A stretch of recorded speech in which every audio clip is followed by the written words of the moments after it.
neighbors, June Margolin here from Huntington Matters. We are back with our third installment of our interviews for the 2025 primary election happening June 24th, which is relevant to registered conservatives, registered Republicans, and registered Working Family Party members only.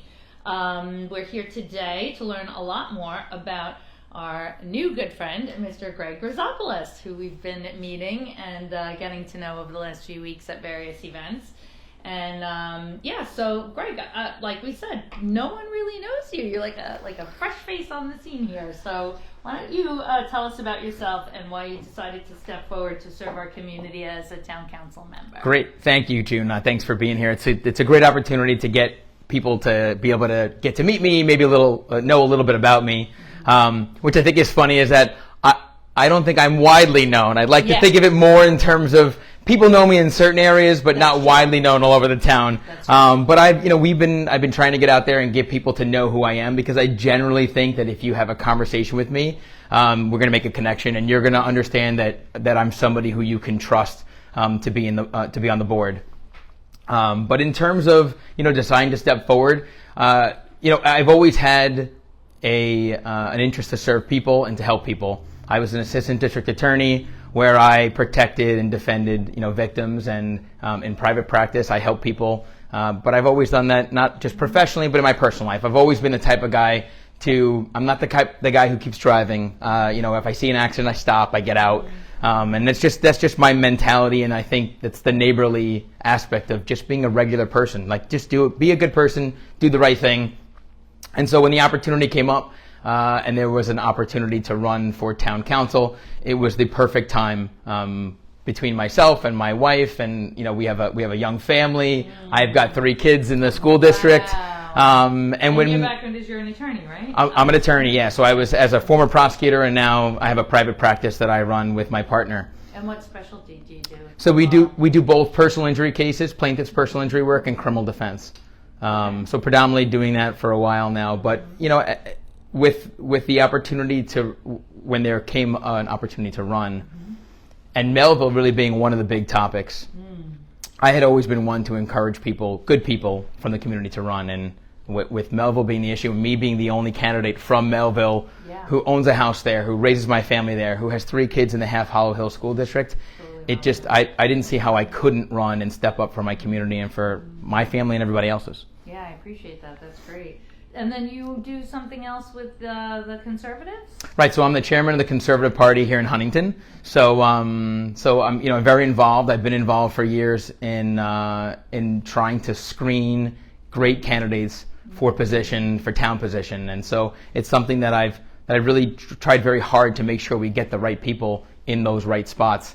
And screening is important. You got to be asked questions to figure out if you're a good candidate. Yeah, so you have a familiarity maybe on the back end, not a lot of people have that experience of getting to know the whole, political climate of the town for years, and what each role and responsibility does and what it takes to run, so you're already familiar with that. Sure, it's a hit the ground running type of mentality. For me as a council member, if I'm elected, I already understand the role, the job, what needs to be done, and how the job should be done the right way. And I'm not afraid to give people advice who are in elected office, and how to make sure they do the job correctly and addressing the community and talking to the residents.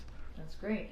All right, what have you accomplished in your work experience that you are the most proud of that directly benefits our community or volunteer experience? And then I just want to point out that a neighbor said, I feel like all I hear about is the development projects, and that overshadows everything else.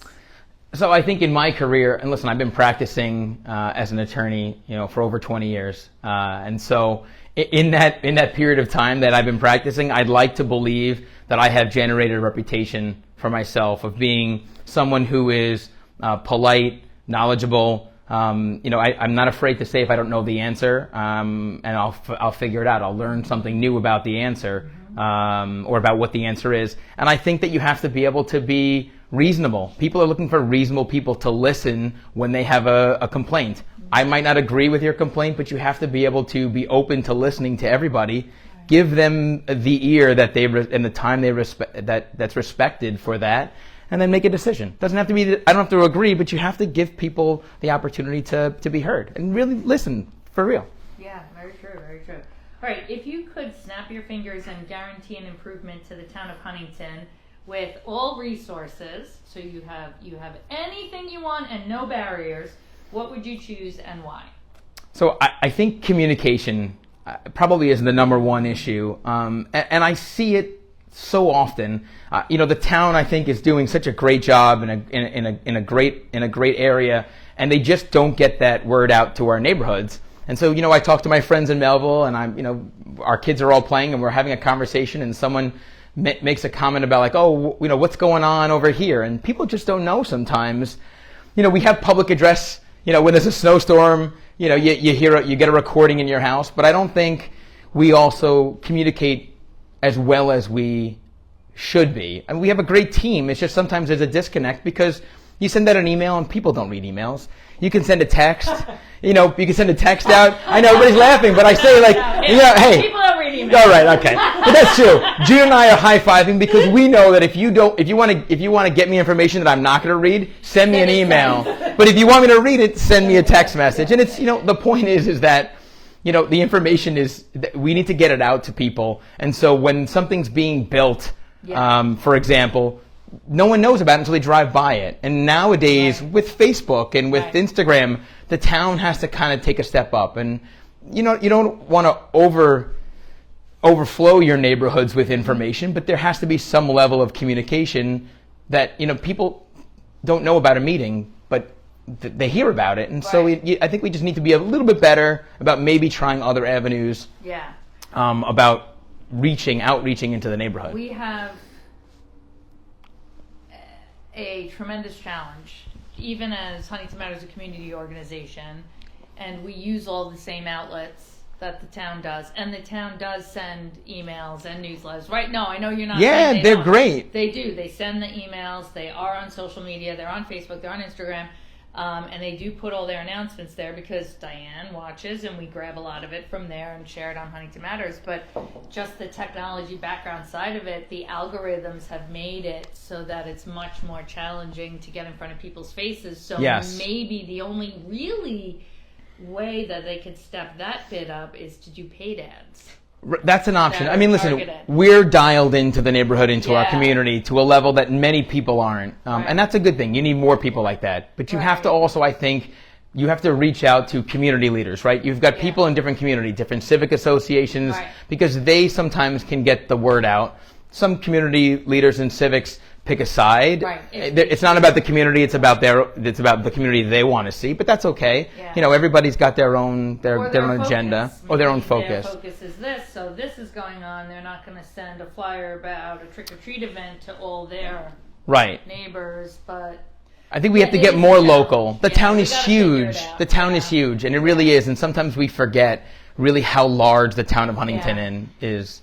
So we have to try to be able to get out to the communities in a little bit better of a communication way. Yeah. So we're there with you. We're there with you. We try. We all do. It's we got to find that magic formula thing. All right. So what projects or goals are at the top of your list that you want to accomplish when you take your first term? So if communication's my big issue, it's about reaching out to the civics. I'd love to have a meeting with every civic association about communication. If the town is going to do something, there's a meeting on something, all the civics should know about it. Let them know. I think that, listen, the one, and I say it's the thing that the town has without even trying. There's a town park in almost every corner, right? So you could have a sign in every town park that says, hey, if you have a suggestion, a comment, you want to say something nice or something bad, here's now I say QR code and people laugh. No, but that's real. You can have a QR code because people are at the park going, you know what would this park could need is, there needs to be the tennis courts need to be refurnished or refinished. Okay, great. But they don't know how. There's a service problem. Or a service problem. The bathroom's out of order. Right. But if the town doesn't know, they can't handle that. And that's kind of a simple QR code's simple. Like, hey, have a comment, scan it, send it, done. It's just that it's simple. It's a sign. With a QR code, it costs nothing to taxpayers, which is a huge thing. I'm all about getting more services and better communication, but not spending taxpayer money to do that because we spend enough on taxes and you should get more for what you pay. Gotcha. Yeah, good. Okay. What would you never want to see changed in the town from what it is now? What I never want to see, what I'd like to never see happen in the town is really more of the fighting that I think goes on politically. And that might just be what it is. You know, in any political environment, there's always going to be some level of fighting, some level of people arguing other sides. I just think we have to get to a point where people are sick of the national sometimes level of fighting. It's local politics. And so these are our neighbors. We see each other in the supermarket. I've seen people on both sides of issues at places, at church, you know, and so you can't point at somebody and say horrible things and then expect to be able to live harmoniously with them. It just, you have to be, it's okay to divide, it's okay to have different views, but you have to be, just pick a side of an issue, but be polite and respectful about it. I mean, sometimes it gets really bad and it's really disappointing. It really does. I'm going to take an opportunity here to say something that Sure. I never said. Okay. But I feel it all the time. It's fine to hate something for what it is, but you don't have to make up lies about it. 100%. We You can disagree. love it, and you can have something, and there's a love it, a hate it, a middle. You can love it, hate it, middle.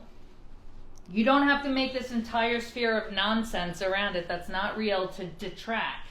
100%. Which is very difficult for us because as Huntington Matters, we've worked for 10 years to peel away the layers of nonsense so that we could build transparency and trust with our elected officials and open lines of communication. Sure. So we can actually build, fix, enhance, bridge situations with the town and the police department. Sure. So the fact that all this is happening, it's very hard for me because it's just like taking us back 10 years. It does, and I think, and I don't like it on that issue. And I appreciate that, and I don't think you're alone in the world who feels that way. But if you're going to say something horrible, you better be able to back it up. I mean, as a former prosecutor, I work on evidence, and even as an attorney, like we want to see, people, we joke, and it's the show me the receipts moments. Mm-hmm.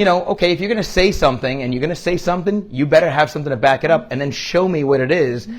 But when you don't show anybody what it is and you only stick to lines and words, that doesn't help voters decide who to trust. Right. And generally, people don't trust government.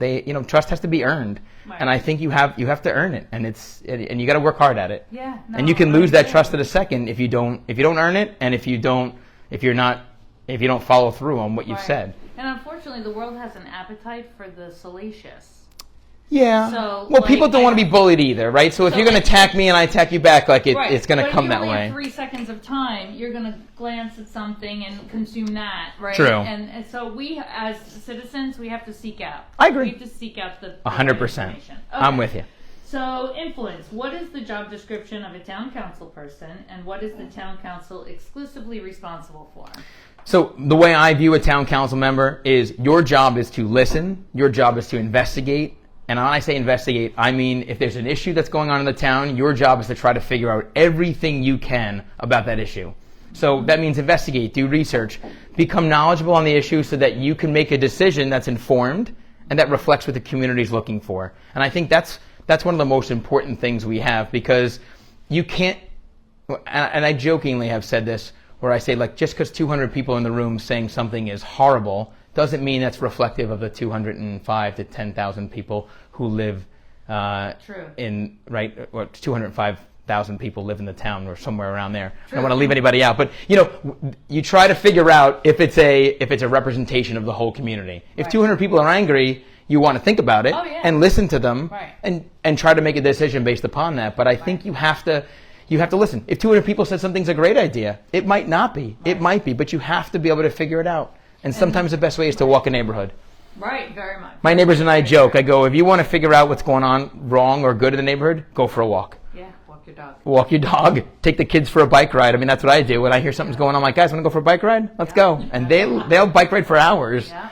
So, because that's how you learn and you hear and you listen and you put yourself in the shoes of your neighbors, and then you can make a decision. And the other part is that anybody can email the town board and CC Andrew Rea, the town clerk, to weigh in on any issue without being in front of a microphone. Correct. So that's one thing, is encouraging neighbors to do that if you can't attend a town board meeting or you don't want to be on the microphone.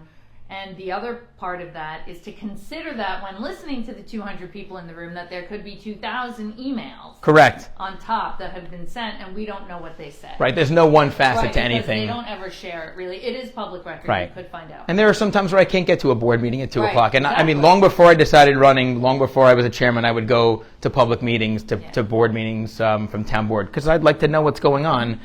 But if I couldn't make it, sometimes I'm in the car, I'll live feed it.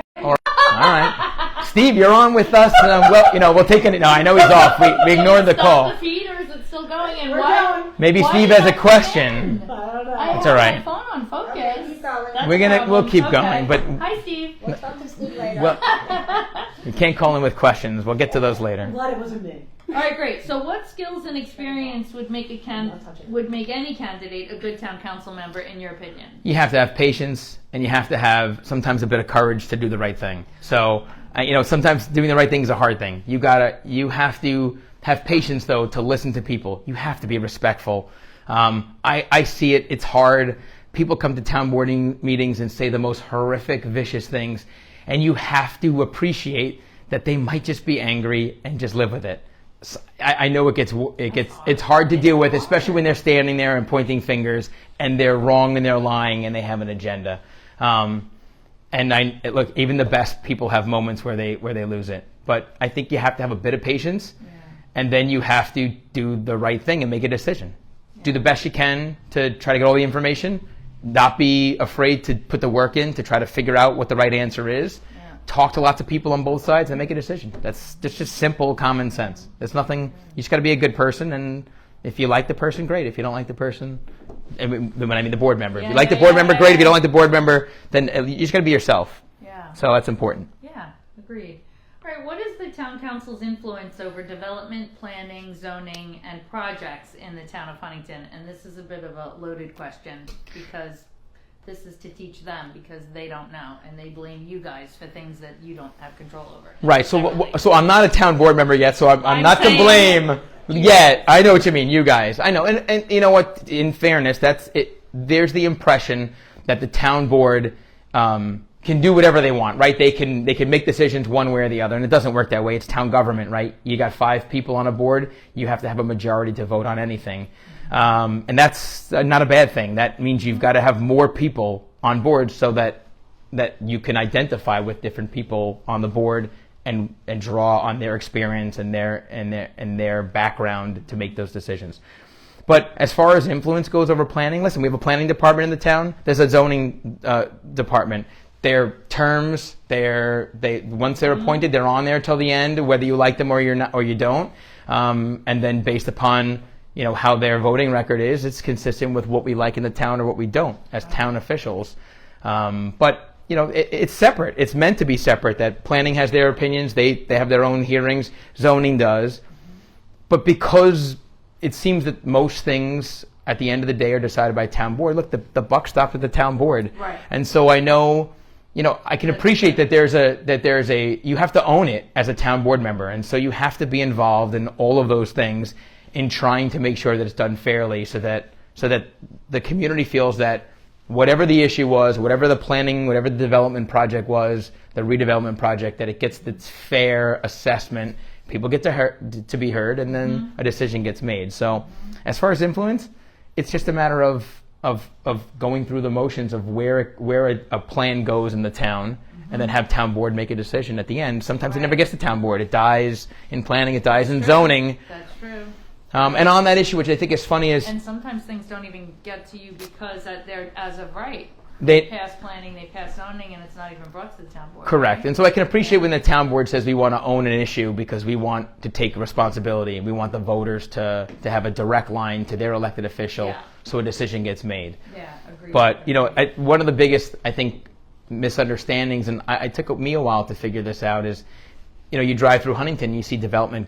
If you see a development project going on right now, 99.9% of the time, it's a project that was planned and voted on, if it got to town board, by town council members who are no longer in office. Correct. It's at least 5 to 8 years. Yeah. If you see something being built right now, the process started in Huntington. Any project in the town of Huntington, it started 5 to 8 years ago. I think there's only one project that actually they can own right now, and that was the Ohika project. But other than that, everything else was a prior town board where other board members were involved, and like or not, that board owns it, whether it worked or not. And I think one of the things on snapping your fingers for communication is, I think when you see a property being developed, I think the town board member's name should be on there who voted for it or voted against it.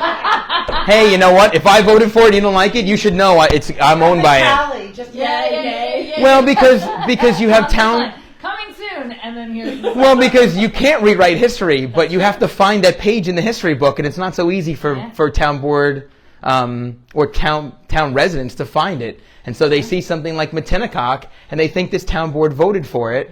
And Matinecock's it's a bit of a mess. The neighborhood's upset about it. And you look back and you look at the vote and you go, wow, like Ed Smith's the supervisor, he voted against it. And one of the other council members who's now running for their spot voted for it.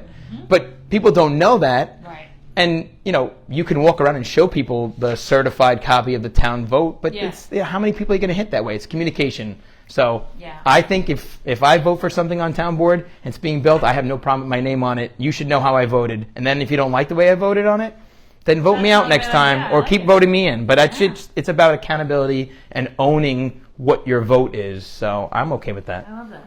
All right, so the next question I think we touched on already, which is how do you plan to foster transparency and involve residents in your decision-making process? We kind of talked about that a few times. Right. So transparency is communication. Yeah. So, and I think transparency comes from those town board meetings and responding to emails and responding to residents, going out to a community and walking a neighborhood and talking to people. That's how you build and exhibit transparency. You have to be able to walk the walk. You can't just talk it. And like I said, people need to know how you voted. And so if you're running again, I'll show you my voting record on projects I voted for. That's the way to campaign. That's the way to campaign.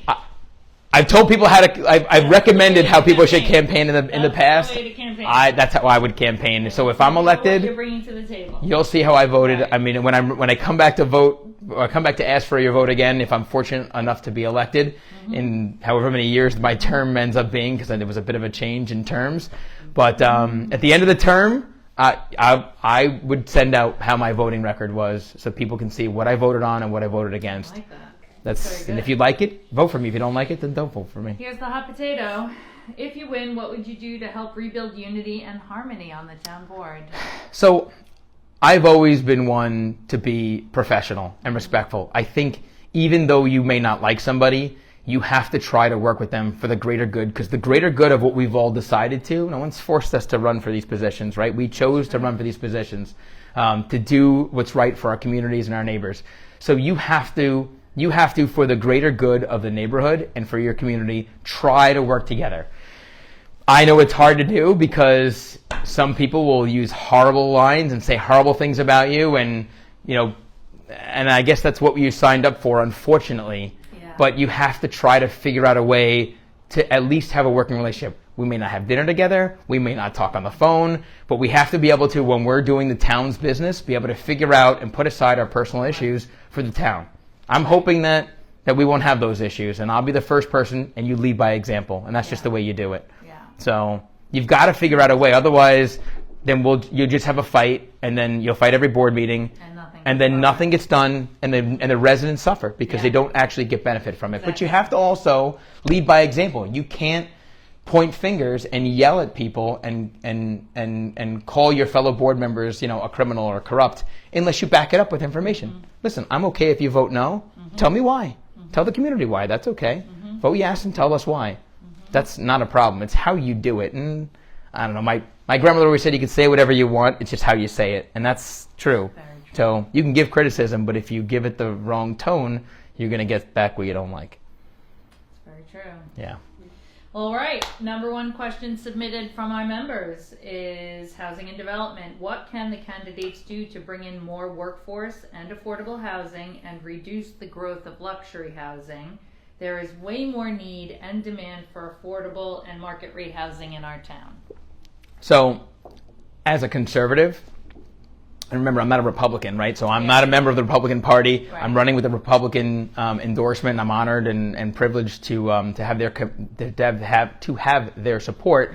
But I'm a registered conservative, and as a conservative, I very true to conservative values and no overdevelopment. That doesn't mean none at all. And so I always like to, and this is maybe the attorney in me, we like to define the terms before we give an answer, because there's development, there's overdevelopment, there's smart development, there's redevelopment. If someone wants to bulldoze Heckscher Park, the answer is a hard no. Like, it's never going to happen. And Heckscher's the easy example. But if there's 2 acres of Melville and it's all grass, we're not. I'm going to be against changing the nature of that neighborhood. And so my biggest feeling when it comes to housing is, look, there are areas that need housing. I get it, but I'm very much against high density housing. I'm very much against large capacity housing. There are neighborhoods that can handle that want it, that need it. And I'm okay with that if the neighborhood is on board with it. But, some neighborhoods can handle it and some neighborhoods can't. And you can't change the nature and the integrity of a neighborhood by housing. So the town of Huntington is so large, and so many different communities and so many different hamlets. Every community, every hamlet has a different need. And so you have to try to find what's right for the community and for that hamlet. So it's not as easy as it sounds. It's not. And then, question 9 and 10 are tied together. So in 10 is, all the candidates have stated that they're against developing, but all have also stated that they're in favor of creating housing for seniors and young adults who can't afford to stay in Huntington.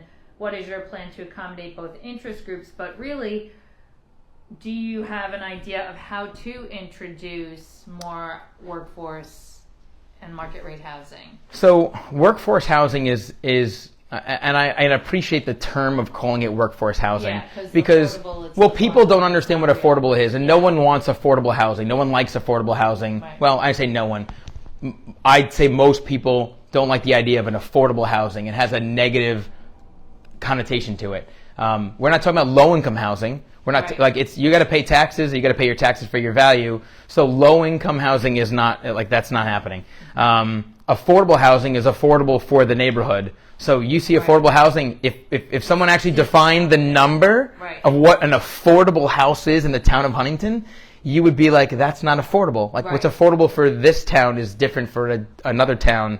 And so the number is such a moving target. But, workforce housing is tricky. You want to try to encourage your young people, your people out of college who come home and go, all right, Mom and Dad, I got a degree, and what do I do with it? It's hard. As a young assistant TA, I made a very meager salary. My parents, I wasn't going to move home with my parents, but it was a matter of, how do you find housing that's affordable for you as a young lawyer coming out of law school after, 7 years of education? It's not so easy, because you don't have any money. You have your first job as a prosecutor, which doesn't pay very well. First year, second year police officers and firemen, right? Those types of, even office workers. Those first jobs don't pay very well. And sometimes my answer is, well, then maybe Huntington's not for you. Maybe if you can't find an affordable place in Huntington, maybe you have to move to another place on Long Island. I know that's a hard answer to say to people. I'd love my kids to move back here. I've got 3 of them. I'd like to be here when my kids are working, but I think you need a mixture of everything. Like in every plan, there has to be a certain aspect of everything. So if there's an area in the community, then that can hold that type of affordable housing, I'm not against it, but I'm going to want to know all about it, where the community is, if the community's on board with it or not on board with it, and if it's consistent with the character of that community. We're not dropping it into 1 acre zoning or even half an acre zoning. I'm not dropping high density housing into anything. If it's high density housing, I'm out. Okay, gotcha. All right, thank you. Open space. How can we preserve more open space while simultaneously addressing our housing needs? Yeah, so that's the tug of war. You have to try to find a middle ground. And so there are people in the town that want it, people in the town who don't want it. Yep. I'm not paving through open space. But again, we have to define open space. They've been a little creative lately. Yeah. In grabbing open space. Okay. Well, the town can't buy it all, and neither can the county. Right. And there are opportunities where, as a municipality, you can ask the county to purchase a property and preserve it. Right. But if you have a private property and it's paved open or paved sidewalks or a paved parking lot rather, and it's office buildings, and I'm talking a little bit about Melville, which is my neighborhood, right? That's my backyard. Yeah. But, you know, if it's empty and it's vacant, I don't want to live in a neighborhood that has vacant parking lots and boarded up buildings. I mean, that invites, and as a former prosecutor who handled violent crime and high crime areas, I don't want I don't want that element of property that's disrepair and vacant to bring in individuals who are going to be loitering or committing crimes or vacancies. I mean, we've seen that in other places where buildings are vacant and then kids are in there hanging out, kids are getting hurt. I mean, you've got people who are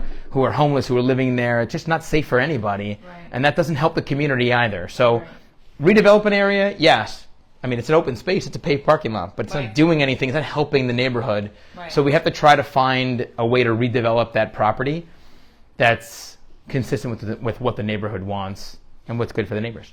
Do you want to go straight to Melville? We're going to touch on Huntington Station too, but my segue was Huntington Station, then Melville, but you live in Melville. Let's do Melville. I think we do Melville first, and then we do Huntington. Yeah, I mean, it's no order of importance. I mean, they're both equally important. Well, it's just because you live there. Well, and we were just talking about it. It's a nice segue. And I appreciate that. I'm going to go out of order for All you right. guys. We're hitting Melville Town Center now. The contradicting information is confusing for the public. Communication. Correct. So, I mean, there was a lot of public hearings and some changes and different resolutions, and maybe you were following it at one point. It's been going on for a long time. Many years. So, all right. Please explain where you know what? Why don't I do this bit? Where the Melville Town Center is Maxess Road. Correct. And Bayless Road. Yes. Off of 110. Right, on the east side of 110. Correct. Behind the Huntington Quadrangle. Accurate. Right? Yes. So you take the left at Refuge from here, from Huntington. You go down there, you make the left at Refuge, and drive back through that. You have to drive it. It's the quadrangle. Before you vote, drive Maxess Road, right? You have to, because if Just to see it, you have to see it yourself. No, Okay. seeing is believing. Seeing is believing. Exactly. So, you know, I've never handled a case as a prosecutor or as a private attorney without actually visiting the location. Yeah. Because when you stand in the location and you hear the sounds and you see what's in front of you, it is a whole new level of understanding. Yeah, that's great. So that's what we encourage you guys to do. Yeah. Okay, what is the overlay district? Like, what is an overlay district, and how does it affect the existing zone of the properties in the district area? So the way I understand the overlay district, and I think that, listen, it's not just communication, right? There's so much misinformation that the misinformation sometimes makes what has been communicated hard to understand. Correct. And people have an agenda in the miscommunication, and so you have to, whenever you get your news source, you have to consider the source. Maybe consider both sides, and then try to come to a middle ground or understanding. Do your homework, so to speak.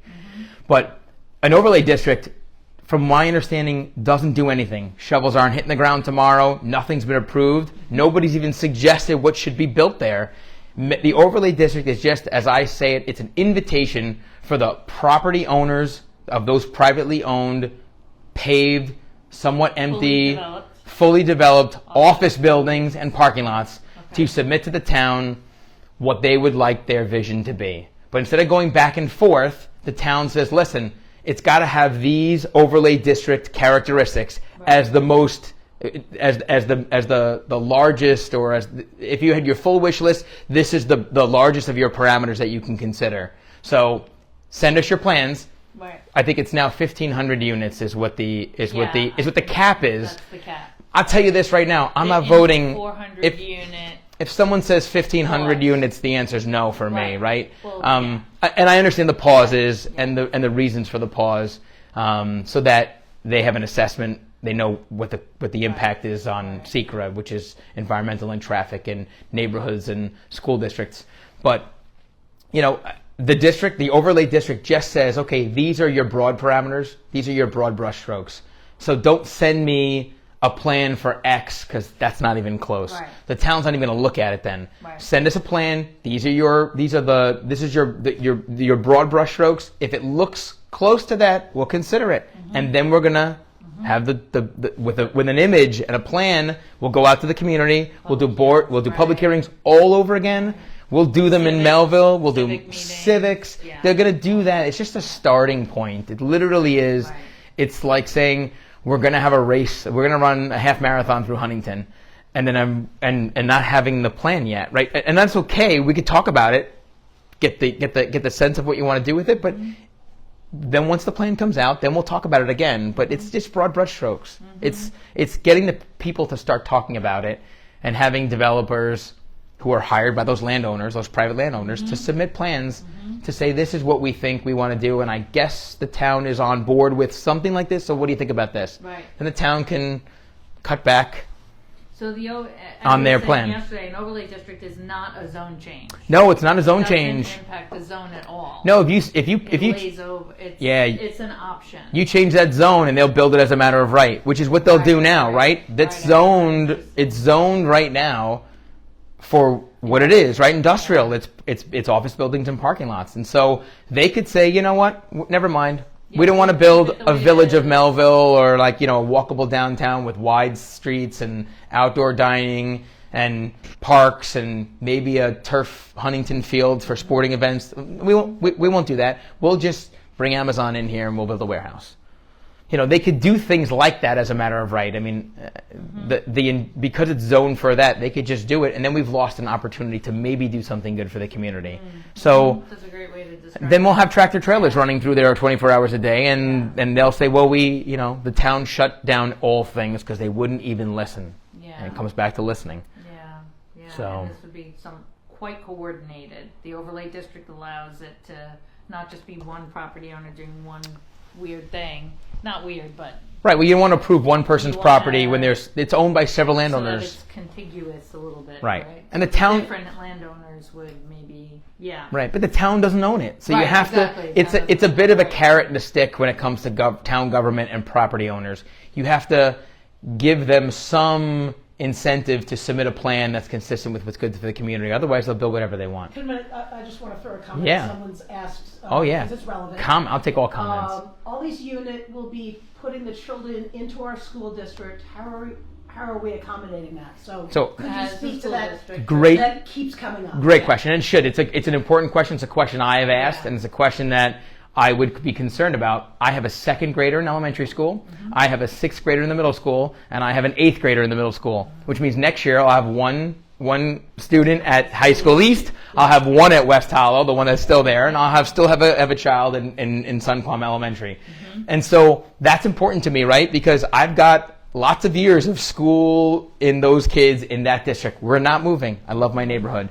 And so, you know, I'm not going to approve any amount of housing or type of housing that's going to negatively impact the Half Hollow Hills School District. It's just not going to happen.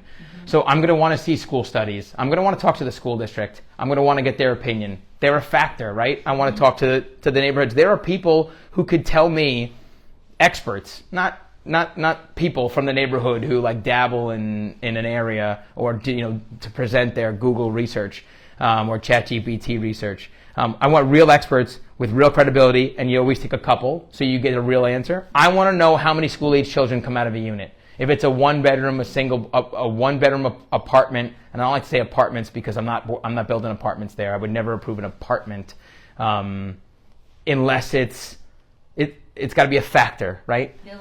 There might be something. On the bottom. Right, so there's going to be some above, Yeah. but Not a whole and apartment. when you say rentals, I'm really a fan of if you're gonna have a one bedroom, I'm more into ownership. I think it makes a difference. If it's a one bedroom unit and someone can live there and they're owning it and let them sell it again, that's fine. Like a condo? Yeah, condos. So the reality of Students. having each unit have 3 children just isn't. Yeah, I don't think so. Like I have friends in the neighborhood in Melville who live in 1-bedroom, 2-bedroom units, right? They live in the neighborhood has that already, and I can tell you the number of school-age children in that is probably very small. Listen, when my kids were little, and we knew lots of little kids, like under the age of 5, because that's your families, you know each other, you know your neighborhood children. They weren't in school, so they might have lived. You might have had 2 kids in a 2-bedroom, right? Parents in one, 2 in the other, and then they moved out because they couldn't fit there. Right. But nobody really is staying. Now that's just my personal anecdotal opinion, but there are studies that talk about how many school-age children come in based upon the type of unit you're building. I'm going to want to read all of those things. I'm not making decisions without looking and investigating and learning all about that, and I'm doing nothing that's going to affect or negatively impact the Half Hollow Hills School District or any other district for that matter. It's just, we have some great schools in this town, especially Half Hollow Hills, which is my district. Right. In fact, I'm the only candidate who's got kids in that school district. Right. I'm the only candidate from Melville. Right. And I challenge anybody to tell me that they know better about Melville than I do, or they care more about Melville. You can care as much, but no one cares more about me, no one cares more about Melville than me. Yeah, one of the questions that I have here is, can Melville Town Center projects receive IDA tax breaks? And this is like, they could go directly to the county and bypass the town, but the town would have, town board would have to sign off on a recommendation for the tax breaks. So basically, if there are no tax breaks, then they're paying the full nut, right? Right. I mean, listen. Would you go for that, or No. would you approve a tax break? Well, On a C6 with multiple condos? I'm not a fan of tax breaks. Because they're supposed to be industrial. Well, right, and I understand that. So there's a difference between like a Matinecock getting a tax break, right? That was something that they were granted, and you don't want to build another Matinecock, right? We don't want to you don't want to fall into that where you have tax breaks of people who are paying that low of a tax to live in a community that has a lot higher of a tax break, tax bracket rather. But yeah, I mean. So tax breaks are signing off on tax breaks. I mean, on commercial properties, I'd have to really see what those numbers look like before I would commit to anything like that. So you're not an automatic yes. I'm not an automatic yes or a no. I need to know more about it, and someone would have to sit with me, explain to me. That would hurt. That's where the impact of the school district. Well, and that's the problem, and that's why I'd want to know. So if it's gonna affect the school district. And these are the Dave Bernardo questions I always say, because he's your school district expert. And, the answer is, and he has, and I think every school district person, they like the 50 and over because you pay taxes and you don't contribute school-age children, right? So you get income, but you don't have anybody taxing the resources. Right. So that would have to all weigh into So it. tax breaks that are going to affect you'd have to be able to build it in a way that doesn't allow for a tax break, so that you don't shortchange the school district. Right. And that's why I'm, when you say a tax break, like my shoulders go higher than they might be, because I go that starts to make me very nervous. The developers probably will go and ask for it, but that doesn't mean that they're going to get it. Well, that's the thing, and sometimes you can't prevent it, and so you have to be able to design in the build the inability to get them. Correct. So and what you choose to build there determines whether you are even eligible for a tax break or not. So. That's in the details, but we're not there yet because no one's even submitted a plan. Not one plan, and I ask all the time, anybody submit a plan yet? Anybody submit a plan? I would have thought that you would think that with all of the people who are screaming about overdevelopment and high density apartments and turning Melville into Queens, which will never happen if I'm sitting in one of those chairs, that the floodgates would have been open, and day one after the overlay, development would have, we would have had plans in the town. But, things take time. They have to be planned accordingly. The overlay was just an invitation to submit information. And when you get into the weeds with it, like really the details about it, we've collectively learned by listening to interviewing Dave and interviewing Ed. some of these requirements, like you think of it as a developer, like they're going to pass on this. It's like really. But you don't. I'm not saying that's I a bad know, thing. I know. It's not a bad thing. It's just that there's a lot. This is not a turnkey situation. No. As a developer, you really have to commit to even just submit it. It's got to be the Goldilocks plan, It right? is the It's got to be It just definitely- right. For a developer, it definitely is a Goldilocks And it's plan. for the neighborhood, Well, when too. It's right, it might be right, you know? If it- I mean, if it and works whole for the community neighborhood, has to be okay with it. It has to work for the developer, and it also has to work for the It has to community. work for It the can't be community. one or the other. Right, It and- has to be together. Yeah, Because and if it's yeah. if it's sided for one, then you lose an opportunity. And I think if we don't do something Yeah. with that vacant property, Yeah. Melville neighborhood Yeah. is going to be up in arms. I'm going to be up in arms because Yeah. we will have had irresponsible government that does nothing, Yeah. that doesn't do something to help our tax base. And if the tax base is gone, and then we have to pick up the slack of where we lost our tax base from those areas, Yeah. we'll already be behind the 8 ball, and we need to be ahead of it. So I think while we have a vision, while there's a general vision of what should be done there, we need to keep moving forward on that vision with the community's involvement 100%. And they need to be dialed Yeah. in, and we need more involvement. You Yeah. know, it's not just the civics. You need more people from the Every neighborhood. neighbor, yeah. We may Every have to neighbor. walk neighborhoods like we walk now on election day. Yeah. Next year I'll be walking too, That's a with great idea. plans and knocking on doors, unfortunately, and ring doorbells and asking people, what's your thought about Melville? If you're not going to come to a town boarding or submit an email, I may show up at your door and ask That's you. great. I think that's very important. Helps to make know. sure everybody gets weighed in. All right, the secret study. So here's the exact question: what is the secret study, and was one done for the Melville Town Center over district? If so, where can we find it? So I've seen a secret study from the Melville Town Center on the town website. Just found. Yeah. And it's not broad deliberately study. hard to find. It's there. You just have to Google it, and you can find it in 2 seconds, and then read it. But remember, because no plan has been submitted, it's a general Right. overview secret study. I think the secret study in there says that the current waste pipes can't handle more than 400 units as it is. So Right. you could submit whatever plans you are. Anything over 400 units is not getting built unless that changes. Now that being said, Or unless the developer or we're paying to change invests in in upgrading upgrading the sewers. Yeah. But a secret study is based upon the broad brushstrokes, right? So once a plan comes in, secret studies are not cheap.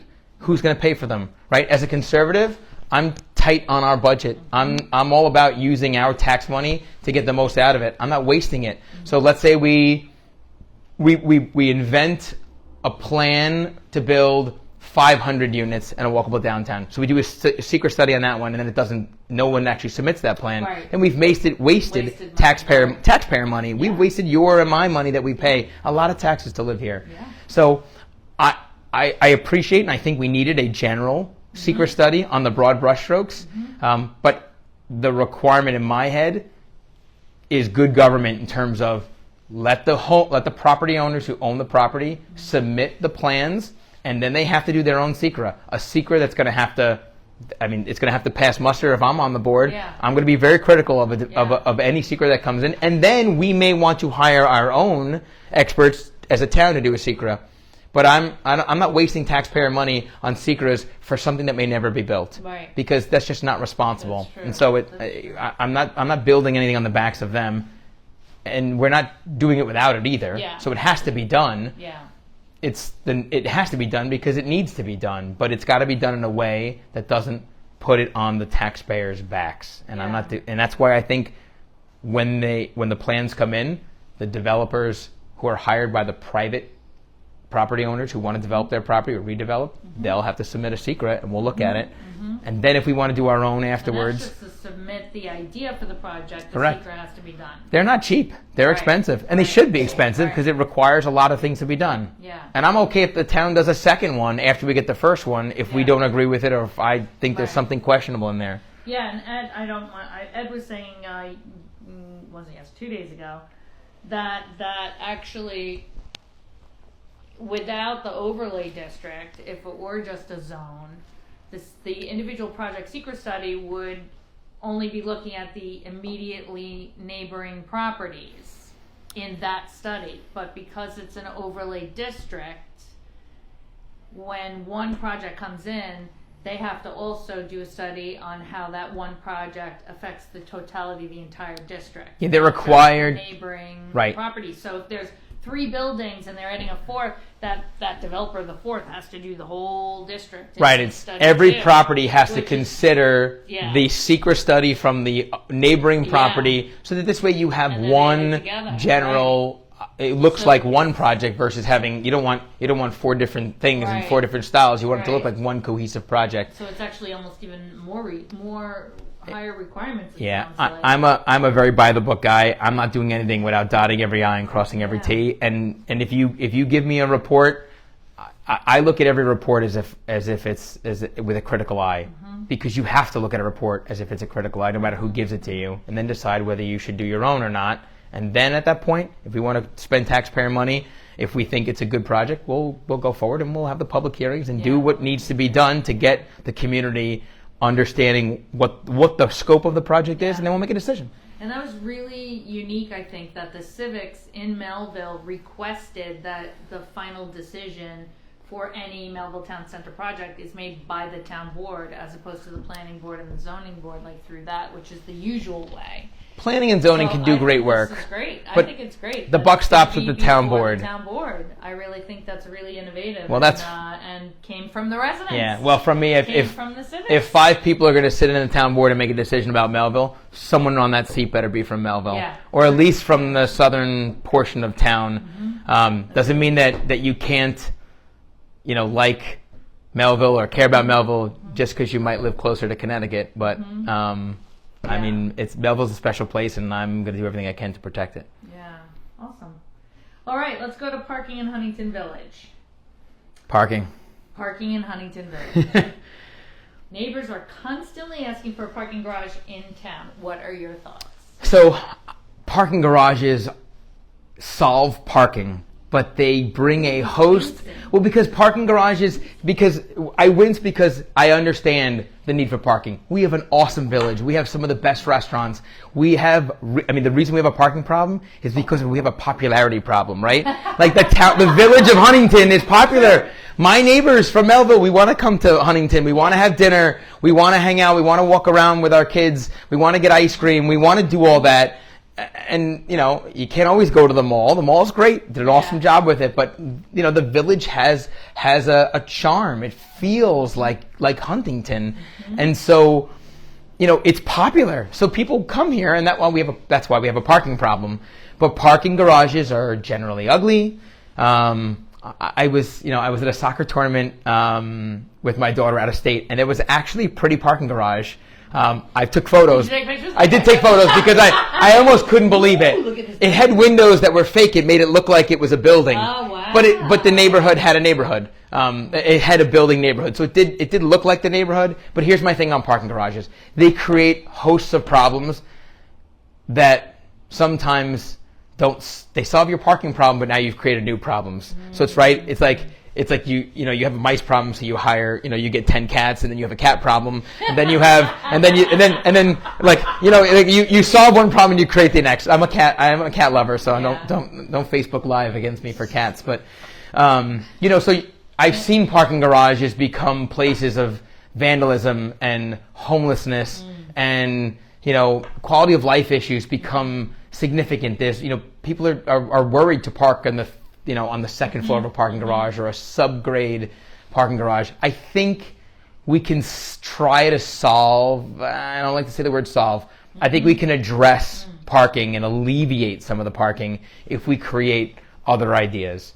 And How about underground?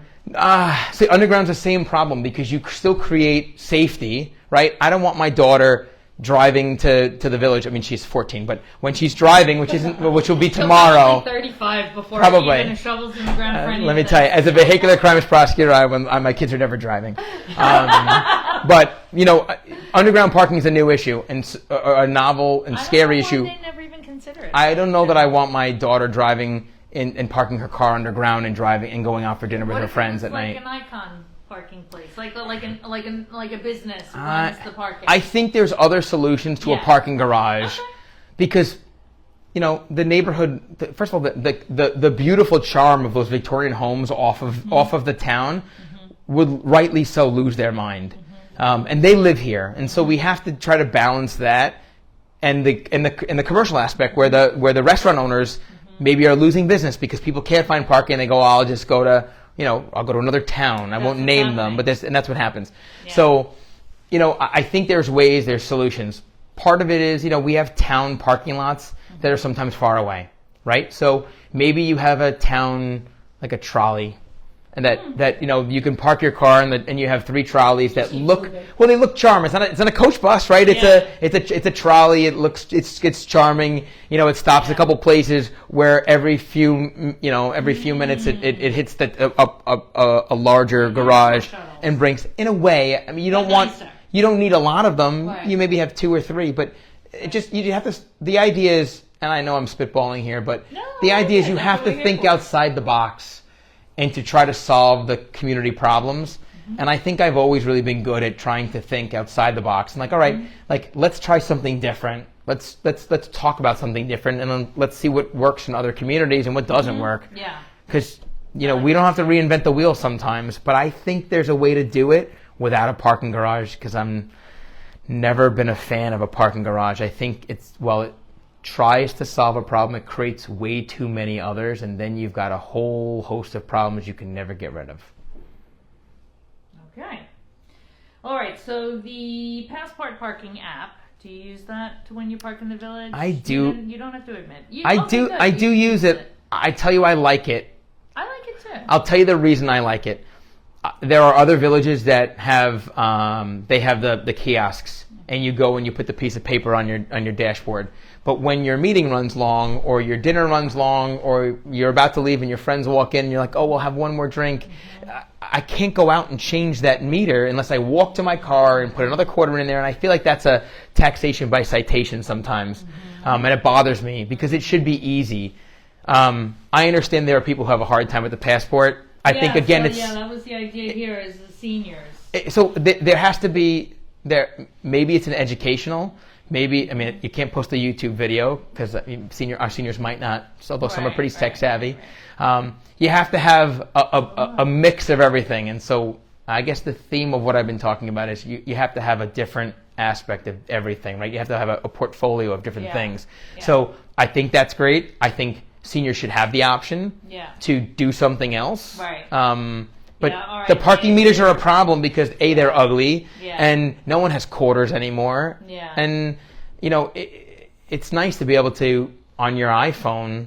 I know at 47 years old, if I'm in a restaurant, I'm like, oh, we're going to be another 20 minutes. Right? I'll just extend my meter and I'll pay the extra money, and then I avoid a ticket. Yeah. And I see so many people come into town hall and they're upset about their tickets, and I could understand that. It seems like it's taxation by citation.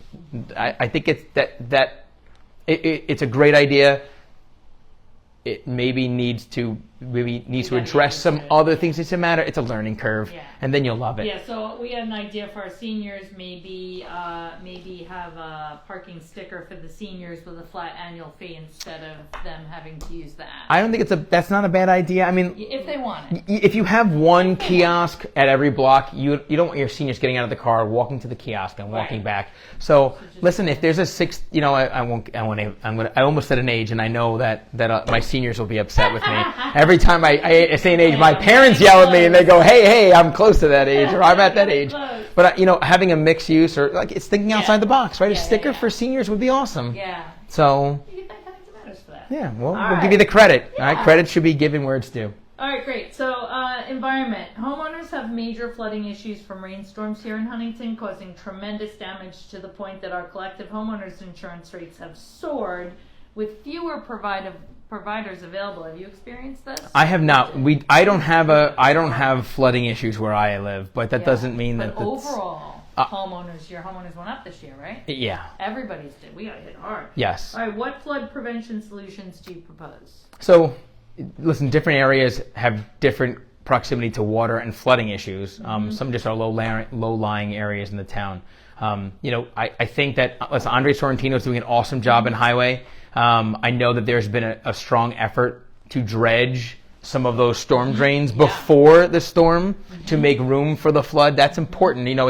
It's you don't want to be responsive government, because then you have a problem now you have to fix. You want to try to be proactive. Right, exactly. And so, that takes a certain level of effort and time and some money. And so, Andre Sorrentino's been doing a great job, I think, of getting out ahead of that. And I know the supervisor and him have been working really closely on that together, because that was a question that had come up where we had talked about that program, that sewer dredging program, to try to have spots ahead of time. Once you identify where the floods are, then you don't have road closures in the middle of a storm, a flash flood, and all of a sudden, you can't get through the neighborhood. And now we're responding with town trucks to pump out. Where do you pump to? Right.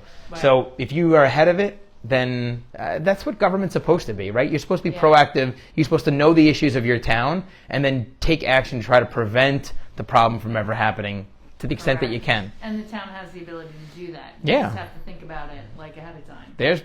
Andre Sorrentino knows every square inch of this town where there's a potential for flood. Yeah. You identify, you triage, and then you go out and you do the job. And he's out there. I mean, there's a reason he's not on vacation. That tan's not from vacation. I'm not kidding. I joke with him. Everyone says to when they see Andre, "Where's the tan from?" I go, Andre's out on the roads. He's not sitting in a cubicle.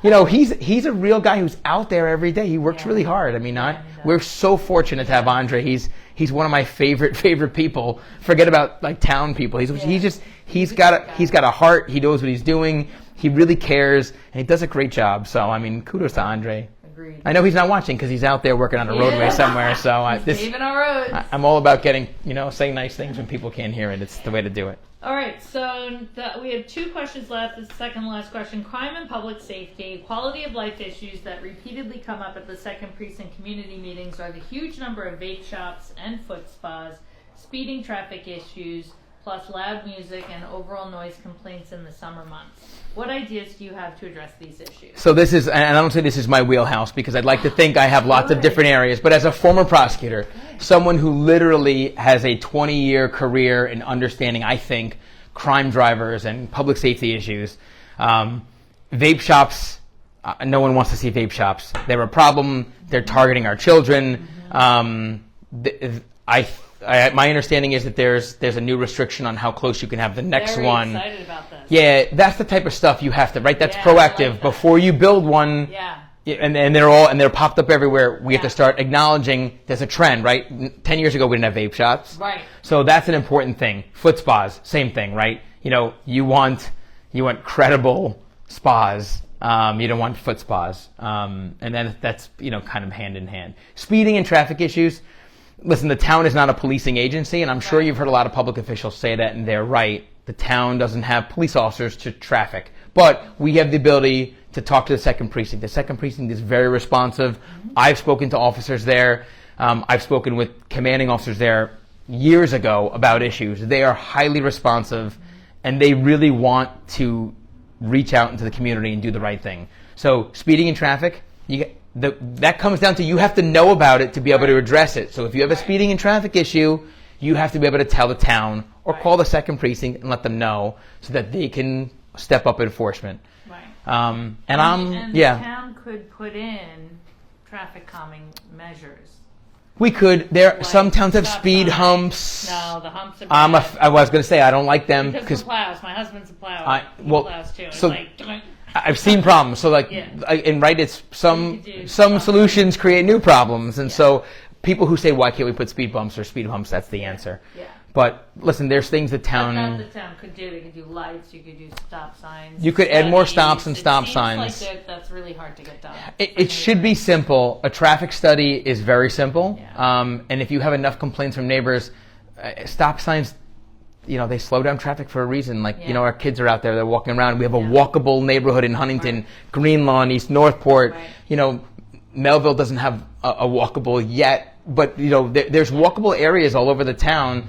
Cold Spring Harbor, there's some really, really awesome places Am I leaving one out? But there's some great places, and we need to slow down our traffic because everyone's at a rush these days. Yeah. And unfortunately, too many people are on their phones. Yeah. And even though you're not supposed to be... dangerous. Even pedestrians. Half of them are because they're on their phone. So we need to really try to do what we can on that one. And it's funny because in your question, you talked about loud music and overall noise complaints. So the park and ride... I know that whoever's watching and talks about the park and ride, and that's why I say I know a lot about this, because I've had, for years, I have tried to address the park and ride issues. And I think the park and ride is a problem. It's not, it ends up being a party till 4 or 5 o'clock in the morning. It goes all through the night. The radios are blaring, and neighbors have told me they can hear it from neighborhoods you wouldn't even imagine could hear it. On a crisp night, when the air is still, the sound of the music, and if I could show you photos in my phone, because I've actually gone down there and taken photographs of 400 people and 2 ice cream trucks and loud music, that I can't even speak to the officer through my window who responds to the location on a complaint. It is almost unbelievable until you go down there at 3 in the morning to hear the sound of the music. So to me, I have lots of ideas on how to address that. It's about enforcement. The second precinct does what they can to try to come in, disperse, seize vehicles. You know, some of these cars, they're folding out like transformers with speakers that you, like, they don't even look like cars anymore. They look like speakers with 4 wheels. So, you know, that's the type of stuff that's quality of life issues. That's stuff the town should be involved in. Because when your kids are sleeping at night and they wake up at midnight and they go, "Who is someone and when the neighbor's playing the music?" and it's not, it's 4 miles away. That's a problem, and that addresses quality of life and property values. Big time. Okay, good. Yeah. All right, and then this is the closing. You ready? What is your plan for Huntington's future? So I think Huntington is on the right track in terms of, it's fiscal conservative. It's about making sure our budget is in check, making sure we're not overspending, over borrowing, making sure that tax money that goes to the town, the small amount that it is out of your tax bill, it's almost staggering how small the amount of taxes you get in the town are and how much they get to keep and how much services they give you for that. But it's about keeping your taxes in the track that we're going, keeping that tax base low, getting more services, getting more out of your neighborhood parks. You know, my neighbors, they love to go out and play pickleball. While they're playing pickleball, the kids are playing soccer on the fields. We need more of that. And so I think it's a matter of the future of Huntington should be keeping Huntington that same suburban quality of life that most of us either grew up here, because I grew up in Fort Salonga on just the Smithtown side. So I'm a full disclosure person. Like, I didn't grow up in the town of Huntington, but that doesn't mean I didn't spend a lot of my childhood here, because we spent a lot of my childhood in East Northport, because where I lived off Pulaski, every Sunday morning we would drive into East Northport. We got our bagels on Larkfield Road. We were at the Rickles or the Pergament, and I'm showing my age. But, we spent a lot of our time there. I remember Home Depot got built. My father was like, what are they doing to my hardware stores? But, change is hard, but I spent a lot of my time, doing that and growing up in those areas. And I worked at the Wallbaums in Green Lawn. And I, as a kid, we went to, the Greek church. My father was a retired, well, now he's retired, but my father was a police officer. My mother worked for the airline, so we went to the Greek church and we went on holidays. And so, I spent a lot of my time benefiting from what an amazing community Huntington was and how much it had to offer to my parents growing, raising us as kids. And, Smithtown had great things to offer too, but it was nice to live right on the border there and get the best of both worlds, as I used to say. And we spent a lot of times at town parks, Huntington and Smithtown. What school district were you in over there? We were Kings Park School District. So it was Northport zip code 11768. But we were the Fort Salonga side, and part of Fort Salonga is Huntington, but we were right there. But, I spent a lot of my time in Huntington, and so, the plan for Huntington is I chose to live here with my wife and my kids. My wife and I decided we wanted to live in this area, and we're not moving. We're invested in the community. So my plan for Huntington is to keep the Huntington that we all chose to live here, keep it that same way. There shouldn't be a drastic change in the quality of life that we're used to and what we expect. But we can't be irresponsible either. We have to keep it the way it is. So that's the plan. Awesome. Thank you, Greg, for spending your afternoon with us. Thank you for having me. It really is. You're super busy. No, nothing's too busy Running to be here. Not too busy ever to come and answer And questions. thank your wife also, because having young children and campaigning means you're not home. It's worth every second, though, and there are is. things you can miss. But And I've I said this. acknowledge the wives. No, trust me. My wife is a rock star. acknowledge the She wives. gets the kids to all their sporting events Yeah. while I'm out trying to get people to know who I am, Yeah, so that they yeah. can make an educated decision. Yeah. And that's the most important thing: is you have to know your candidates and you have to meet them and ask them questions. Correct. Because that's the best way you make a decision. Know what Correct. what they stand for and what they're going to do for you, and ask questions. So if anybody wants to get in touch with you about any other questions, they could get you through your Facebook page. So Facebook page, the email is info@Greg for Huntington. It's Gregory, but it's just too long otherwise. And GRIZOPOULOS you'd never spell. But it's info@GregForHuntington.com. That's the website, but it's easier just to email info@GregForHuntington.com.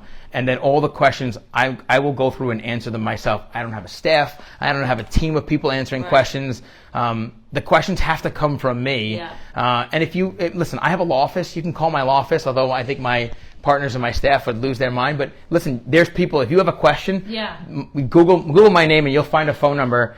And you can call me. Get to know 'em. That's the way to do it. And if you're on the fence, call me. Yeah. Somebody you know knows me. Yeah. And you'll get a phone number. So are you okay if I give out your phone, or if they call? 100%. You can give Hey, out. hey, You can I give out wanna my. know You can Greg's give out number. my cell. All right, that should I'll be the have Dave it. Bernardo and give out my cell. But have it. yeah, it sometimes that's just the way. You have to be able to answer questions, because otherwise you're just a billboard and no one really gets to know you. And you have to know the people you're voting for. Right. So that's important. Thank you, Greg. Appreciate you. Thank you. Neighbors. Thank you. For hanging in. This may be our last interview. We did put the opportunity out to all of the 7 candidates that are in this primary for the Republicans and Conservatives. And we had 3 out of the 7 take the advantage of the opportunity. The opportunity still stands. Any other candidate is free to contact us and have an interview done, because election day is June 24th, and early voting starts tomorrow. Early voting starts tomorrow, so we're trying to get the interviews done before early voting, but we can still happily speak to Ask any those candidate questions between now and the 24th. So if you don't see your favorite candidate interviewed, let them know that you want to hear them on camera, and we're happy to make that happen. Thanks again. Thank you. Talk to you soon. Thanks, you.